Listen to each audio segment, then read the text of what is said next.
Hi, I'm Owen from Rask Australia. Thanks for tuning in to the Rask Network. Before we get into today's show, there are a few things we have to go over. Firstly, what you're about to hear and see is limited to general information only. It's not personal financial advice like you'd get from a financial planner. Also, it's important to remember that past performance is not indicative of future performance. That means that anything that's happened in the past, or we say today, is not necessarily going to reflect what happens in the future. Lastly, please consider that any of the guests or myself are featuring on this program may have a financial interest in some of the products or shares mentioned. That's enough from me. I hope you enjoyed today's program. Kate Campbell, welcome to this episode of the Australian Finance Podcast. Owen, it is good to be back this morning. It is indeed. We're talking something that's in your wheelhouse, automation. Yes. Automating your finances. I think we've spoken quite a fair bit about this. We've talked about micro investing and the benefits of little bits lots of times. We've talked about a whole heap of different things, but when it comes to investing, it sure seems like automation is one of the secrets to long-term wealth creation. Absolutely. And I think it can feel like there's so much to do every month in terms of staying on top of your finances that I think automation, when it comes to things that are going to be positive for your financial future and actually move you forward, is a really simple solution that can make things a lot easier. I mean, you have time for the good stuff, like planning trips overseas that we can do now, rather than focusing on, I have to transfer money into this bank account this month, or I've got to manually look through what I've spent this month and am I on track with my budget? Where would you go if you were to go overseas, just as a digression? London. London? I've already thought about it. Yeah? What about you? I don't know. I feel like London's growing on me just because that's the home of Chelsea, who's my soccer team. So that makes sense. I feel like if I wasn't Australian, I'd be English. So, There's an inside joke here, dear listener and viewer. We asked Kate what her favourite cuisine was the other day. She said roast vegetables and roasts like English food. And I was like, interesting. Anyway. Well, at least I was specific. You were very specific. Like people in the team said Asian food, which is like everything. Anyway, we digress. Automation is about that, right? Like you can just set it, maybe not completely forget it, but you can set it in motion. And I think we've seen this recently, and I don't want to timestamp this conversation too much, but in 2022, the stock markets got really volatile. Even if you pay attention to it, like the bond market, currencies, crypto, all those different things have got volatile. And it's times like now where automation is your best friend. Yeah, because if you have to make those individual decisions each month of, am I going to invest this month? Am I going to save this month? Am I going to review my budget this month? When everything's going crazy in life around you and the media headlines are really scary, it can make it really difficult to make that decision every single month. And it puts a lot of extra pressure and weight on you trying to make that decision. Whereas if you take some of that off your plate, even if the media headlines are going crazy and shouting doom and gloom, the decision to invest this month has already been made for you, bypassed you. And we can automate more than just investing. We can automate things like debt repayments. We can automate banking, like so budgeting, and a whole host of different things. Yeah, even learning. I mean, I really like the concept that James Clear introduces in his books, Atomic Habit, of habit stacking. And so if there's something that you do every day, like every morning you have a cup of tea, can you link another habit that you really want to incorporate into your life to that cup of tea? So every time you have a cup of tea, you do 10 squats. Whatever the habit is you want to introduce into your life, you link it to something that you already do on a weekly or daily basis. Before we get into the individual ways that you can automate, I think it's also important to talk about the way technology goes wrong and automation can go wrong, Kate. So there are ways that technology makes things easier in a bad way, right? Yeah, and I think there's a lot of ways that we can automate things in our lives that actually take away from our financial future.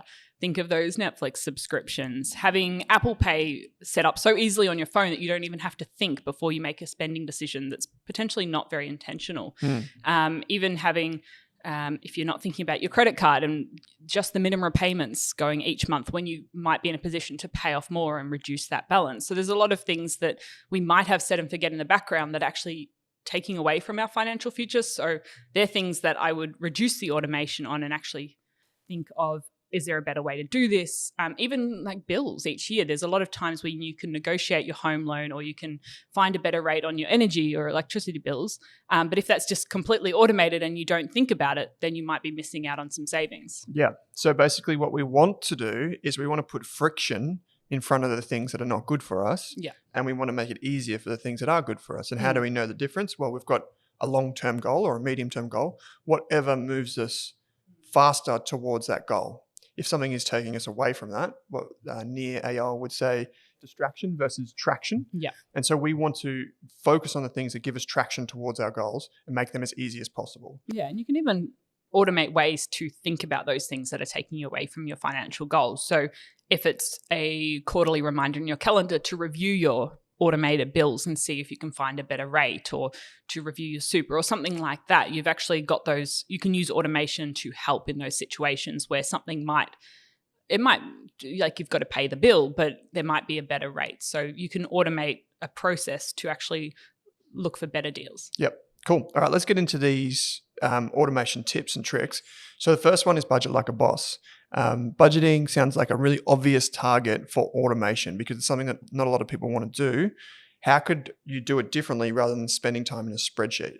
Yeah, I know some people really like the process of downloading their transaction history for the month and maybe highlighting, putting it into categories, really getting to the bottom of where they've been spending and does that align with their goals. But that does take a lot of time. And in our time-poor world, there's a lot of solutions now, whether some of the big banks and some of the newer banks are actually introducing features that automatically at any time tell you where you've spent money this month and categorize it for you. Maybe you have to spend a couple of minutes recategorizing some options because that purchase at Woolies was not in fact groceries, it was socks. Yep. But so sometimes you've got to go through that. But there's a lot of tools like Pocketsmith, Frollo, Pocketbook that you can use to help make budgeting a lot easier. Are they free or? Yeah, a lot of them are free or they've got freemium versions. So there are some costs if you want the extra features. But that really gives you a good indication at any time during the month. And that is probably one of the downsides of only looking at your budget and you're spending once a month is you don't really know if you're on track and you're staying within your budget that month. So if you have a app, like a specific budgeting app or a bank account app that does this already, you can know at any point in time in the month, have you spent more or less than you're hoping to that month? And do you need to reduce spending in certain areas, or have you got a bit more to spend on things you really want to spend that month? Yeah, it makes sense. So we've actually covered a lot of the budgeting and psychology of money in our road trip that's available on Rask Education. It's actually like a 6-part course, right? Rolled into one big course, which we call the road trip. And as part of that, there's a free download there too. So if you're watching this at home or you're listening to this on the road, just know that this is a free resource that's available as part of our newest courses on Rask Education. So you can escape kind of the spreadsheet rat race, if you like, by going to one of these apps, Pocketsmith, Frollo, or Pocketbook. You can still do the old school stuff. Like I like a spreadsheet. I like to see where my money's going and actually plot it out. And I love the formulas that come with the spreadsheet. Maybe that's just the analyst in me, Kate. So the second thing is save without lifting a finger. Wouldn't that be nice? Yeah. To just be able to just save money without overthinking things. I feel like this is related to budgeting like a boss, right? Yeah, I think the budgeting part comes first. So you actually know you've got some money left each month to save. But it's once you work out those saving goals, say, I often talk about saving for Christmas because that's something I do each year and I think about it like a year out. So I'm like, okay, this year I want, like say $500 for Christmas presents, whatever the amount is. And I break that down over 12 months and I already set up that automation. As soon as Christmas is over 1 year, I set it up in the background for the next year. So every month when I get paid, X amount of dollars is automatically transferred from my account where my salary comes into and automatically transfers into my Christmas 2022 account. And so I don't need to think about that. And this happens all year. I don't have to make a decision each month. Oh, am I going to put some money aside for this? Do I need to make that manual transfer? Oh, I forgot last month. Does that mean I need to transfer 2 months across? This happens automatically in the background. And then when I get to November, December, I've got that money already put aside. And you can apply that framework to any goal, whether it's for a house deposit or you're saving up for a holiday. It's that working out what the end state is. What does that look like each month? Do you need to find some extra income to achieve that goal, or do you need to free up some extra money along the way? And setting that up so it happens in the background so you don't have to make that conscious decision every month. Am I going to save this month? It already has been made for you. Yep. I think a lot of people that listen to this podcast regularly like that strategy of, but particularly that Christmas fund. We're speaking to Sally a designer the other day, and she was saying that she's basically doing the same thing. Now you put that money away, you know what you're saving. Where is this tiny bit of money maybe every week or every month? Where is that going for a longer term benefit? And I just think it makes sense. Once you've set it up, it's off and racing. Yeah, and you can automate as many different things as you want, really. I mean, I have been using UpBank for this. No sponsor or affiliation, but it automatically splits my paycheck when it hits the bank account each month. I don't even have to worry about it. It automatically splits it into different savings accounts. And so I can stay on track that I'm putting money aside for rent and putting money aside for education, all the different things I spend money on, and it automatically happens without me having to think about it, which is great. And then if I want to make some adjustments when I do a quarterly review of my finances, I can just change those percentages, because maybe the goal isn't to save up for a holiday anymore. It's to save up for a particular course I want to do. And so I can adjust this on a regular basis, depending on what my goals are, without having to stop that habit of every month I'm going to be saving. Yep. That makes sense. So learning on the go is what you phrased this next one. I'm a huge fan of this, and for many years spent a morning or an hour every morning, or even 2 hours every morning going to a cafe before work and reading. And it wouldn't just be, like fiction or something like that. It would be actually like trying to learn something new, like towards an end goal. I think this is really important too. Like you said, building on top of other habits. And then after 6 weeks, after 6 months, that habit forms its own pattern, and that's part of your routine. How do you learn on the go, and how do you form those habits? Yeah, so I think of it in terms of things I'm already doing, like getting the train to the city for work, or going for long walks on the weekend, sometimes by myself. It's those times where I'll actually go, okay, I'm going to listen to an audio book or a podcast that's going to help me learn more about this particular topic. I mean, at the beginning, I did listen to a lot of personal finance podcasts and investing podcasts and videos, and you can do that all on the go. Like a lot of these don't have any visuals that you necessarily need. Like this one. And you can always take notes. So I often, even when I'm listening to nonfiction audiobooks or podcasts, I'll have my notes app open and just have a new note. And sometimes I'll just dictate some, if I have any key takeaways from that podcast. And so I don't need to start typing on the go. I just sort of, I've got my AirPods in and I'm just taking notes as I go. Yep. So it's a good way to remember some of the things you've learnt and have takeaways, but actually keep moving at the same time. And you get exercise as well. So it's tying the habit of learning, in particular about your personal finances and investing and increasing your knowledge and confidence here, but to something you already do. So if you're driving every weekend to see your parents, or if you walk your dog every day, can you tie that task to something to do with learning about your finances and building that confidence? Yeah, I love that. I used to have to drive twice a week for a long trip to footy, and every week I'd listen to the same like podcast or something like that, and I just got in the routine of listening to those. At the time, it was the Animal Spirits podcast, which is one in the United States on like financial markets or whatever. Yep. I thought maybe what we could do here is just give listeners 2 things that would be really interesting, like two episodes to leave with listeners if you do want to go away and learn something different. My one actually is from an investing podcast, but it's not about investing at all. It's the Invest Like the Best podcast. That's the one with Patrick O'Shaughnessy. It's from the United States as well. But it's an episode with a guy called Eric Maddox. And in that episode, he was a Chinese Mandarin linguist that worked for the Special Forces, the American Special Forces.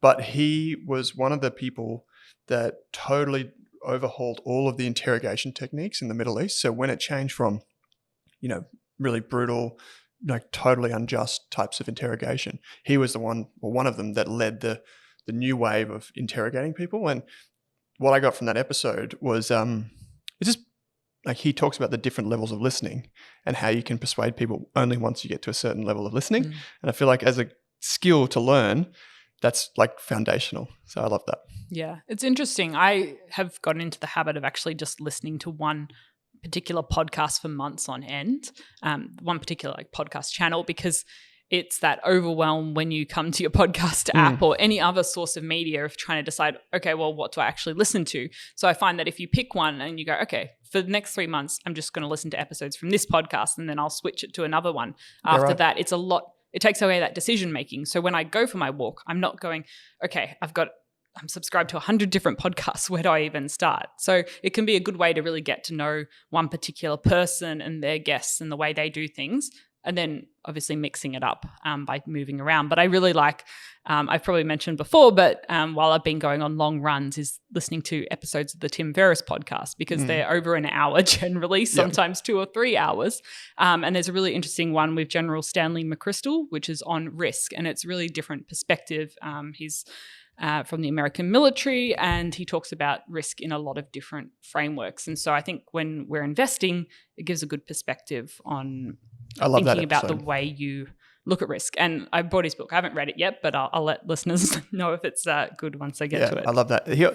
Tim Ferriss also recently interviewed Morgan Housel, who we've had on the show, and he interviewed Mark Zuckerberg, which is one that I listened to recently, the founder of Facebook. Fantastic conversation about things that aren't really related to Facebook. So yeah, and because it goes for a longer time than most podcasts, because he has the kind of the clout to go for 2 or 3 hours, the conversations go they're a lot wider reaching, and they talk a lot about different topics that you wouldn't get to on any other podcast, just because they have the time to really get in depth into one particular person's way of seeing the world.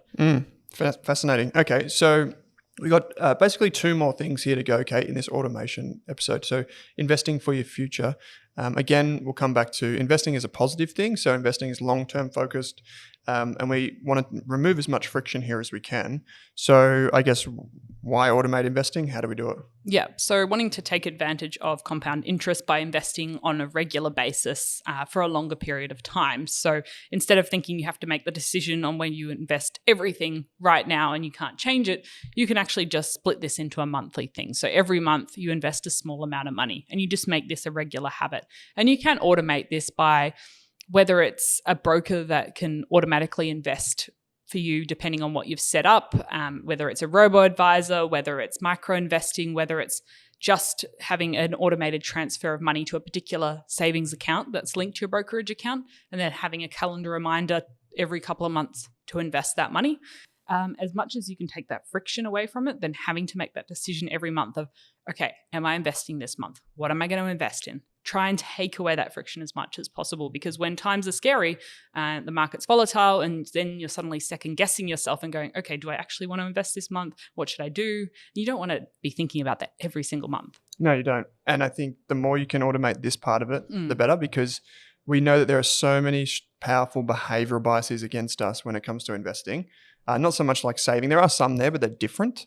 So the more you can automate here in investing, the better, I think. Yeah. And you don't want to be looking at a brokerage account every day. Yeah, that's a question we get a lot. How often do you look at your brokerage account? I would say if I wasn't a professional investor, I wouldn't look at it every month. Like, it would just literally be like for some of my investments, it might be log in, check announcements if there's one there. If not, then just make an investment and move on. Yeah. I don't spend a lot of time thinking about that. And you don't need to. Like, I would encourage people, if you are in that camp, there are other tools that you can use where you can check company announcements. You can check the latest news on the stock market without logging into your brokerage account. I think you were mentioning there was a research tool the other day you were looking at where you can actually turn off the price of the share, and you can look at ticker, all the... TIKR. But that's like for more diehard investors. If you're looking in Australia, just look at Market Index, which gives you like ASX announcements, as well as some data. And then even like the Motley Fool gets a bad rap. It's my old haunt. But even just the Motley Fool for news and updates, you can access it there without getting one of their paid subscriptions. It's all free.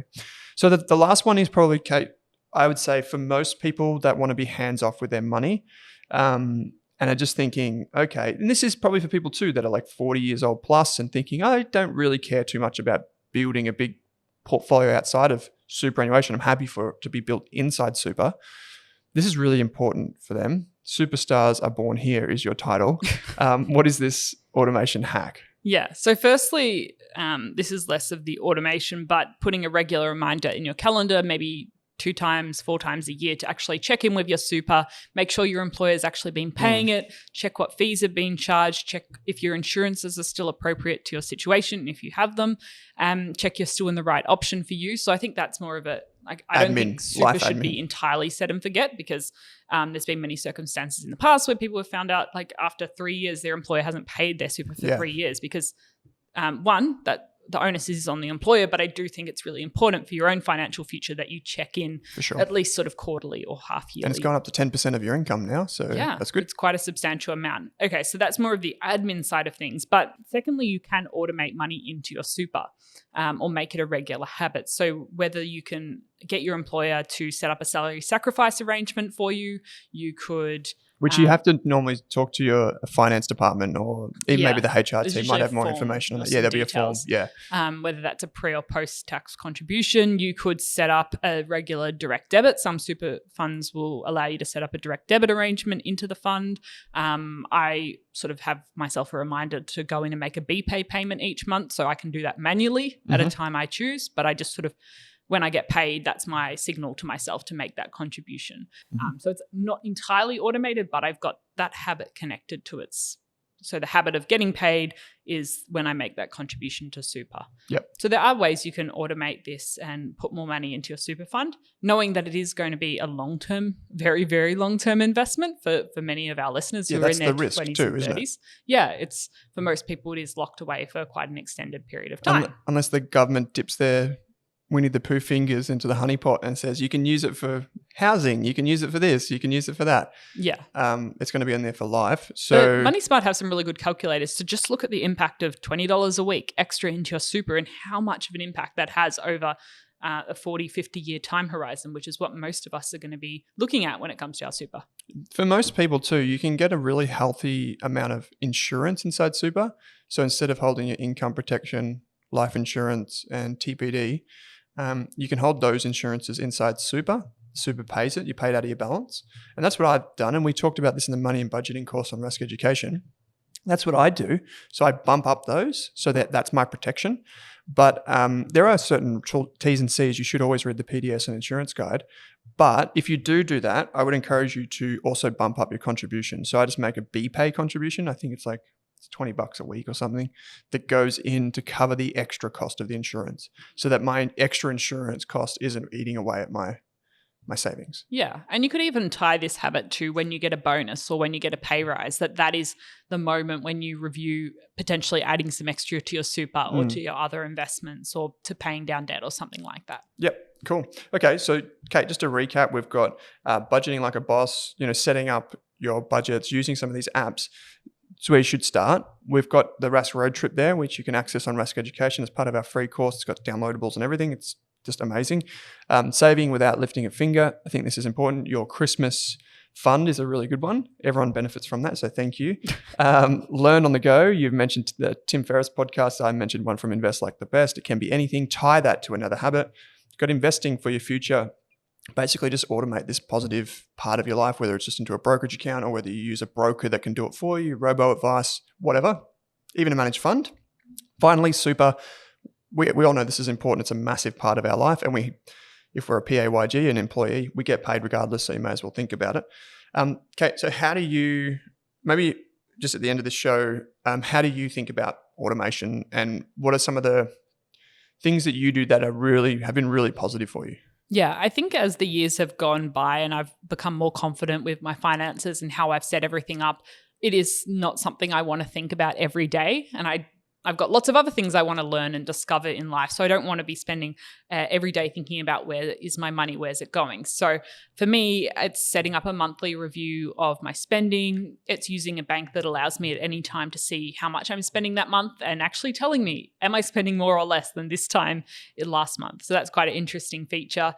It is automating as much of my investing as possible. It's not 100% automated, but the bits that are really long-term that I don't really want to think about all the time are automated as much as possible, and sort of more active side of investing is less automated. But I think that's about right for me now. Mm-hmm. And even just putting money into super, it's tying those habits to getting paid every month and putting an extra contribution away there. So slowly but surely automating the good stuff.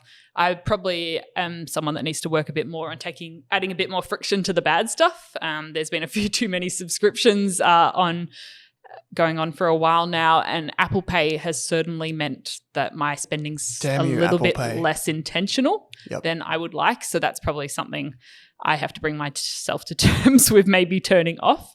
But we'll see. We won't do anything drastic just yet. Okay. So What about you? You're a massive advocate for automation, which is fantastic. It's worked wonders for you.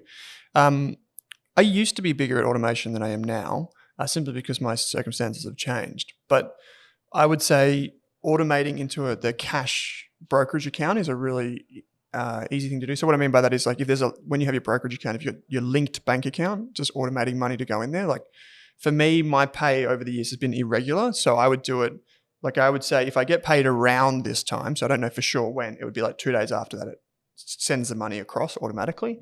I also use automated calendar or notes reminders.